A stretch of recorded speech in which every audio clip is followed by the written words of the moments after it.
आनंद भयो। जय यशोदा लाल की, हाथी घोड़ा पाल की, जय कन्हैया लाल की। नमस्कार, मैं हूं खुशबू पांडे। स्वागत करती हूं हमारे खास कार्यक्रम नटखट आए मेरे द्वार में।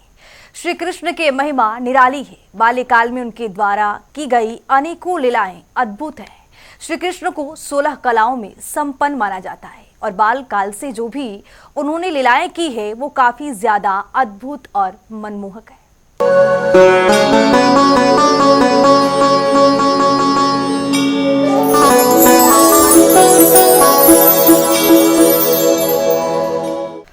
गोकुल में है जिनका वास, गोपियों संग रचाए जो रास। देवकी यशोदा जिनकी मैया, ऐसे हैं हमारे कृष्ण कन्हैया। तो कन्हैया, कन्हैया का रूप और कन्हैया के दिव्य लीलाएं सब कुछ बेहद अद्भुत है, जिसे न केवल भारत में बल्कि पूरी दुनिया में भी धूमधाम से मनाया जा रहा है। तो आइए इस कार्यक्रम के जरिए देखते हैं कि किस तरह से कन्हैया के जन्मोत्सव मनाया जाता है। भारत में श्री कृष्ण जन्माष्टमी का त्योहार बहुत ही धूमधाम और श्रद्धा भाव के साथ मनाया जाता है। हिंदू धर्म में मान्यता है कि भाई कंस के अत्याचार को कारागार में रहकर सह रही बहन देवकी ने भाद्रपद के कृष्ण पक्ष की अष्टमी तिथि को अपनी 8वीं संतान के रूप में श्री कृष्ण जी को जन्म दिया था और भगवान विष्णु ने पृथ्वी को कंस के अत्याचार और आतंक से मुक्ति दिलाने के लिए ये अवतार लिया। और इसी कथा के अनुसार हर साल भाद्रपद की अष्टमी को श्री कृष्ण जन्माष्टमी का पर्व धूमधाम से मनाया जाता है।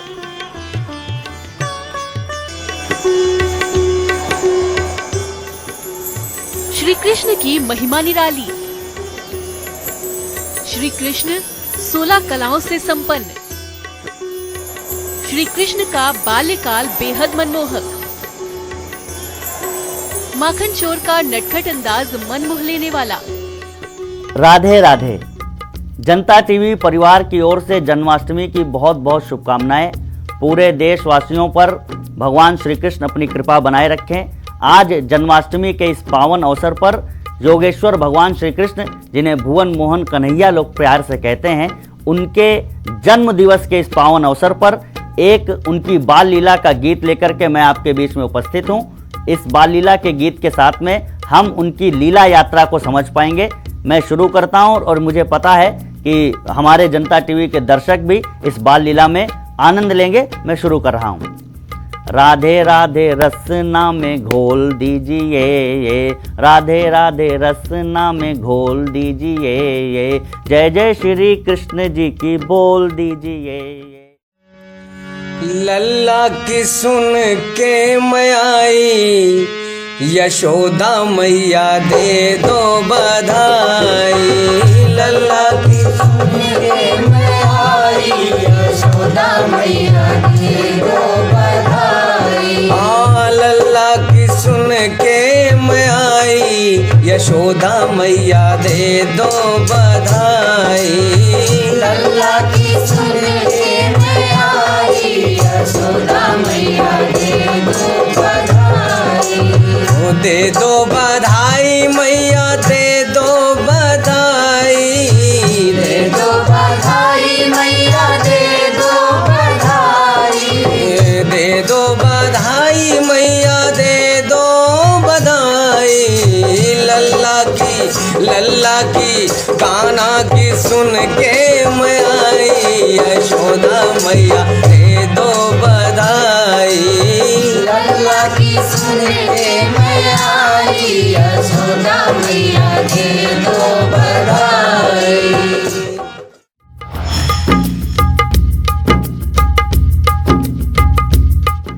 क्या हेतु रहा, किसके कारण प्रभु श्री कृष्ण बाल लीला करने के लिए अवतरित हुए? आधी रात में धरा के पूरे कष्ट हरने वा, खेलने अधर्मियों से धर्म दांव आ गए। देवकी के लाल को जो लेके चले वासुदेव, यमुना के जल बिंदु छूने पांव आ गए। शेष नाग करते हैं छाँव जिन पे वे प्रभु, पाप ताप हरने सभी को छाँव आ गए।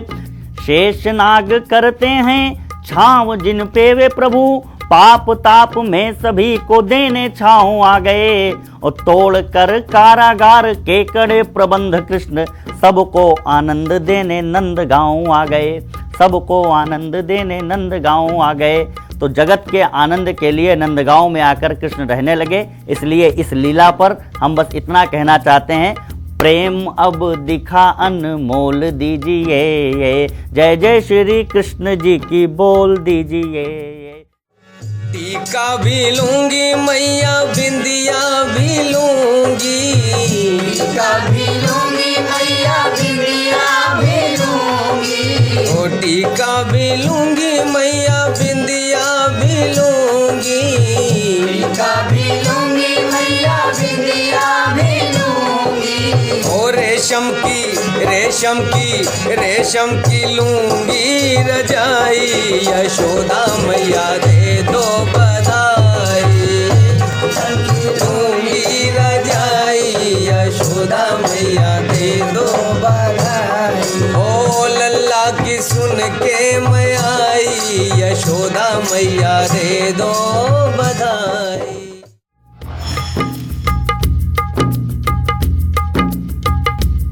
जब कंस को पता चला कि कारागार के और प्रकृति के सारे प्रतिबंधों को तोड़ करके उनका काल नंदगांव पहुंच गया है और वह जीवन यापन कर रहा है, बाल लीलाएं दिखा रहा है, तो कंस को बहुत रोष हुआ। कंस ने तब सोचा कि अब इसको मारना बहुत आवश्यक हो गया है, इसलिए कंस ने एक नई चाल चली, वो बाल लीला मैं आपके सामने प्रस्तुत कर रहा हूं कि कंस को पता चला कि कृष्ण अभी जीवित हैं, कि कंस को पता चला कि कृष्ण अभी जीवित हैं, क्यों न पूतना की चेतना पे धार देते हैं। पूतना ने धारा छद्म माँ का वेश, किंतु कृष्ण छली माँ को नहीं जिंदगी उधार देते हैं।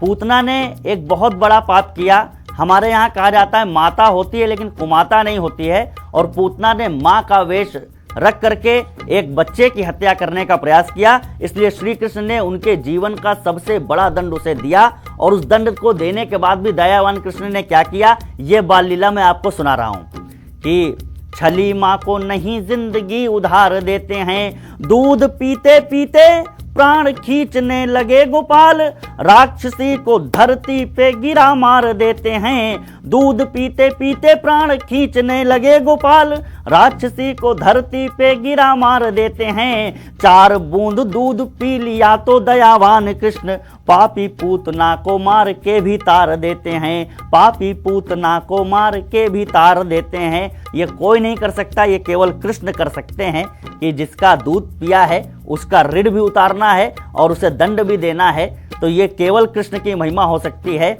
इसलिए उस लीला में आप सभी का सहयोग मिलता रहेगा। 2 पंक्तियां इस तरीके से कह रहा हूं, जन्माष्टमी पे बजा ढोल दीजिए, श्री कृष्ण जय जय बोल दीजिए। साड़ी भी लूंगी मैया लहंगा भी लूंगी, साड़ी भी लूंगी मैया लहंगा भी लूंगी, धोती भी लूंगी मैया कुर्ता भी लूंगी, धोती भी लूंगी मैया कुर्ता भी लूंगी, ओ पगड़ी की होगी चढ़ाई, यशोदा मैया दे दो बधाई, पगड़ी की होगी चढ़ाई, यशोदा मैया दे दो बधाई। हाँ लल्ला की सुन के मैं आई, यशोदा मैया दे दो बधाई, लल्ला की सुन के मैं आई, यशोदा मैया दे दो बधाई।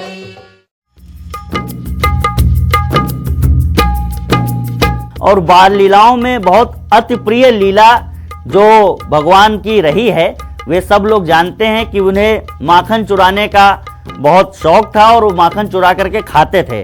वे नंद बाबा जिनके यहाँ लाखों गायें थी, जिनके सींग तक सोने से जड़े हुए थे, जिनके घर पर दूध दही माखन की कोई कमी नहीं थी, लेकिन कृष्ण का आनंद था, जनता को आनंद देना था, ब्रज को आनंद देना था कि वे चुरा करके खाते थे।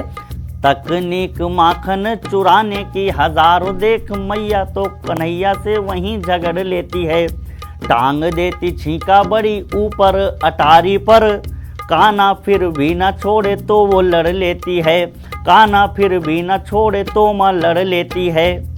मानो कृष्ण दे रहे संदेश बाल लीला से कि नेह की जंजीर उन्हें भी जकड़ लेती है। और माँ से बड़ा कोई नहीं, क्योंकि देवता तो छोड़ो जगत के पिता को भी माँ पकड़ लेती है, जगत के पिता को भी माँ पकड़ लेती है। भक्ति में भुजा की शक्ति तोल दीजिए, जय जय श्री कृष्ण जी की बोल दीजिए।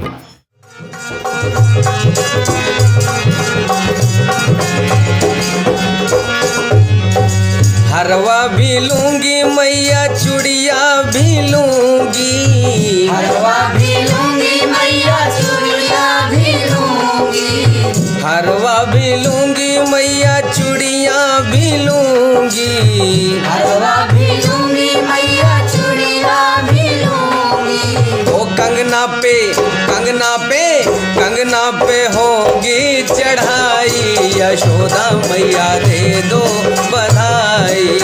कंगना पे होगी चढ़ाई, यशोदा मैया दे दो बधाई। ओ लल्ला की सुन के मैं आई, यशोदा मैया दे दो बधाई। लल्ला की सुन के मैं आई, यशोदा मैया दे दो बधाई। कान्हा की बाल लीलाओं में कालिया वध का भी जिक्र। बाल गोपाल की लीला से हर कोई अचंभे। श्री कृष्ण ने कालिया नाग का घमंड किया था चूर। कालिया नाग को भगवान श्री कृष्ण से मांगनी पड़ गई थी माफी।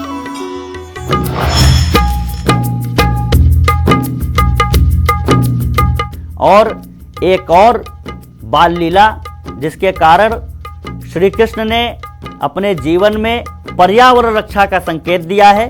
काम जो मनुष्यता के काम आ सकेगा वह हर एक काम तो जरूर किया कृष्ण ने। खेलने की लीला से ही मगरूर कालिया को खींच यमुना से मजबूर किया कृष्ण ने।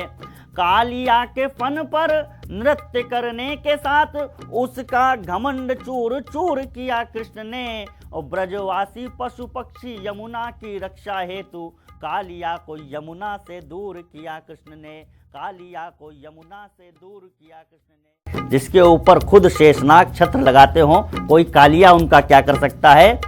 अब दोनों हाथ पूरे खोल दीजिए, जय जय श्री कृष्ण जी की बोल दीजिए। अब दोनों हाथ पूरे खोल दीजिए, जय जय श्री कृष्ण जी की बोल दीजिए। और एक लीला में और इसी से संदर्भित सुना रहा हूँ कि ग्वाल बाल गोपियों के संग कृष्ण का चरित्र खेलता है और मुरली से काम लेता है। किंतु जब गौ सेवा धर्म का समय हो तो गौ माँ की सेवा करके विराम लेता है।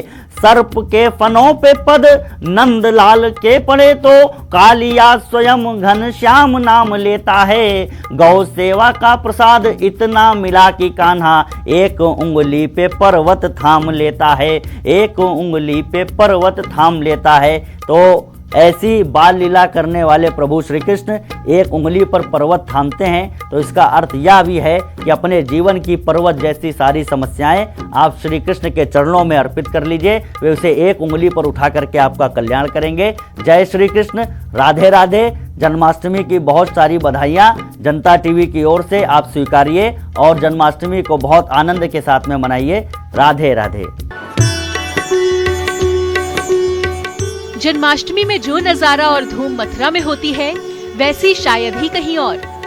लोग इस दिन अपने घरों मंदिरों को सजाते हैं और आधी रात को भगवान को, जब भगवान का जन्म होता है तो मंदिरों में होने वाली रौनक देखते ही बनती है। श्री कृष्ण जन्माष्टमी का वो सबसे अलग नजारा मथुरा और वृंदावन में ही देखने को मिलता है। वृंदावन में लगभग 4000 मंदिर हैं, जिसमें बांके बिहारी मंदिर, रंगनाथ जी मंदिर, इस्कॉन मंदिर, राधा रमण मंदिर सबसे खास है। यहाँ जन्माष्टमी की रौनक 2-3 दिन पहले से ही नजर आने लगती है। मंदिर फूलों से सजने लगते हैं और पूरा मथुरा मिठाइयों की खुशबू से महक उठता है। यमुना नदी के किनारे बसा है मधुबन।